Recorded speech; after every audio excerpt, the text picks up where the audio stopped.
Halo teman-teman, hari ini aku mau sharing apa yang aku dapat tadi pagi. Tadi pagi aku baca sebuah ayat dari 1 Raja-Raja 17 ayat 2-6. Aku bacakan 1 Raja-Raja 17 ayat 2-6. Kemudian datanglah firman Tuhan kepadanya. Pergilah dari sini, berjalanlah ke timur dan bersembunyilah di tepi sungai Kerit di sebelah timur sungai Yordan. Engkau dapat minum dari sungai itu, dan burung-burung gagak telah kuperintahkan untuk memberi makan engkau di sana. Lalu ia pergi dan melakukan seperti firman Tuhan. Ia pergi dan diam di tepi sungai Kerit di sebelah timur sungai Yordan. Pada waktu pagi dan petang burung-burung gagak membawa roti dan daging kepadanya, dan ia minum dari sungai itu. Nah, teman-teman, tiba-tiba saat baca ayat tersebut ya, saya ingat sesuatu dengan keadaan yang terjadi di dunia saat ini. Berita yang kemarin menunjukkan rupiah itu semakin hari semakin melemah, teman-teman. Dan hari ini rupiah terhadap US dollar itu sampai di angka 16.200. Dan saham-saham pun juga melemah. Yang semula IHSG, indeks harga saham global itu 6.300, menjadi hari ini aja udah di angka 4.100. Nah, kemarin sempat makin parah teman-teman di angka 3.900. Nah, ini membuktikan bahwa sebetulnya ini sudah terjadi krisis, teman-teman. Dampak yang disebabkan virus, ya kita tahu bersama, COVID-19 ini bukan main-main. Dampaknya itu mencabik-cabikkan perekonomian dunia, terlebih Indonesia yang semakin melemah. Krisis di tahun 1998 yang pernah dialami Indonesia itu saat itu terjadi karena rupiah juga melemah. Saat itu tuh menyentuh angka 16.800 terhadap US dollar. Nah, terjadi hiperinflasi, yaitu kenaikan harga yang terus-menerus meningkat secara drastis. Dan kita tahu dampak sosialnya, banyak PHK besar-besaran, orang-orang banyak yang pengangguran, tingkat kemiskinan yang semakin meningkat. Terus dari itu semua terjadi kelaparan, dan akhirnya banyak toko-toko yang dijarah karena semua orang kelaparan. Nah, 22 tahun berlalu, teman-teman. Akankah tahun 2020 ini hal itu akan kembali terjadi? Banyak orang masih trauma, teman-teman, dengan kejadian Krismon 98 dan akhirnya menyisihkan banyak kepahitan dalam hidup mereka. Kalau 2020 ini terjadi kembali, apa sih yang harus kita perbuat? Nah, meski berada dalam situasi dan kondisi alam yang sulit, bacaan ayat yang tadi pagi aku baca itu sebetulnya mengisahkan hal yang serupa tentang kegelisahan Elia akan kebutuhan makanan dan minumannya. Kondisinya saat itu adalah sebetulnya Elia sebelumnya berdoa supaya hujan jangan turun, dan akhirnya hujan pun tidak turun di bumi selama 3 tahun 6 bulan. Itu ada di Yakobus 5 ayat 17, teman-teman bisa buka dari sana. Ya, kebayang ya betapa sulitnya pada masa itu gitu, hujan tidak turun selama 3 tahun 6 bulan. Lalu di ayat 1 Raja-Raja 17 ayat 1 itu, Elia mengatakan pada orang Tisbe, "Demi Tuhan yang hidup, Allah Israel yang kulayani, sesungguhnya tidak akan ada embun atau hujan pada tahun-tahun ini, kecuali kalau kukatakan." Jadi pada saat itu sebetulnya Elia tuh sudah merasakan bahwa ya gak akan turun hujan dan embun di tahun-tahun ini gitu. Dia sudah memprediksikan hal itu. Nah, yang menarik, teman-teman, adalah ending ceritanya. Jadi di ending ceritanya itu Tuhan Allah meyakinkan Elia bahwa semua kebutuhannya itu tetap terpenuhi.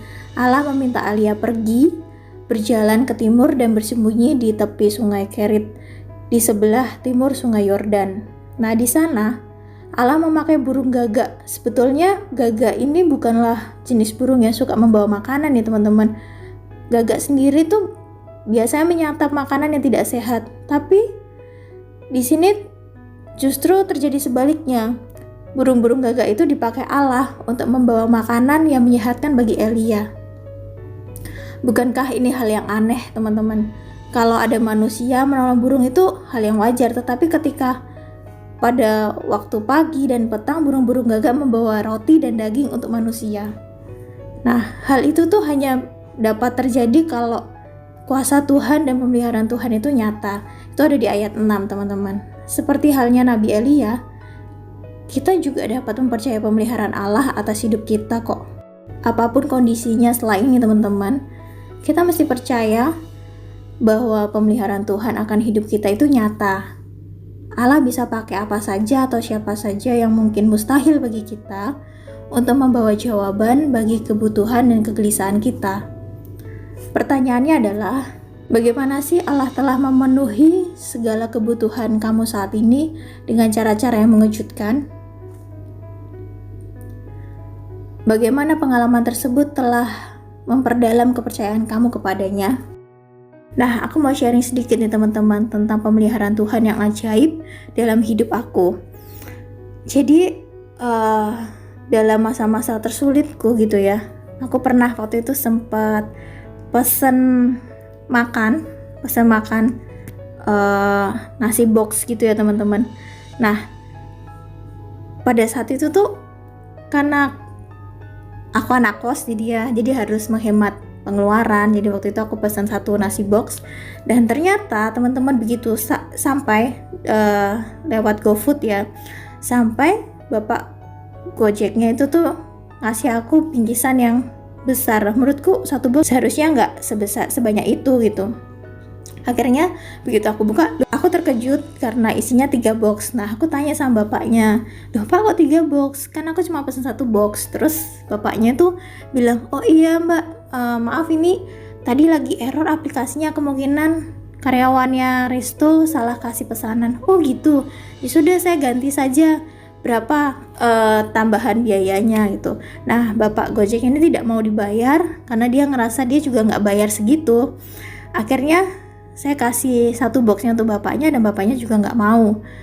Nah, ini adalah salah satu pemeliharaan Tuhan teman-teman, yang tadinya aku bingung mengelola keuangan, yang tadinya bingung kok udah mepet-mepet duitnya, ternyata Tuhan pelihara, saya dapat langsung nasi 3 box. Ada kejadian hal lain ya teman-teman. Saat itu aku juga lagi treatment untuk mengkonsumsi degan ijo ya. Pada saat itu aku jalan cari warung untuk yang jual es degan hijau itu. Begitu sampai di warung itu, aku baru ingat teman-teman bahwa oh ternyata di dompetku itu tuh hanya ada uang receh-receh sekitar 10 ribuan. Nah, kan aku bingung gitu teman-teman, harganya berapa. Saat itu aku bilang, "Mas pesen dengan hijaunya 1. Aku tanya, "Harganya berapa Mas?" gitu. "Oh 20 ribu Mbak" gitu. Waduh, 20 ribu, nggak ada uang nih di dompet gitu kan. Tapi itu dalam hatiku. Terus endingnya, "Yang kecil aja Mas" gitu. Akhirnya dicari-cari nggak ada degan yang besar, memang ada yang kecil. Terus pas aku lagi mau bayar, nggak boleh bayar teman-teman, dan itu dikasih free. Ya, itu salah satu pemeliharaan Tuhan lagi dalam hidupku. Nah, sebetulnya ada banyak teman-teman cerita tentang pemeliharaan Tuhan dalam hidupku. Yang baru-baru terjadi terakhir-terakhir ini, beberapa hari yang lalu, aku bantuin temanku tuh ya untuk ngurus kasusnya dia, suatu penipuan gitu. Jadi aku bantu ngurus ke kantor polisi, dan akhir perjalanan kami, temanku ngajak aku makan gitu. Nah, aku juga tadinya awalnya mikir untuk kan di rumah aja, jadi nggak perlu jajan di luar, karena kan kita harus menghemat ya teman-teman ya, apalagi di masa-masa saat-saat ini gitu. Nah, pada saat itu aku sampai mengarahkan cari tempat makan yang lebih hemat, tempat makan yang budgetnya bisa masuk lah gitu ya. Akhirnya kita ketemu resto itu.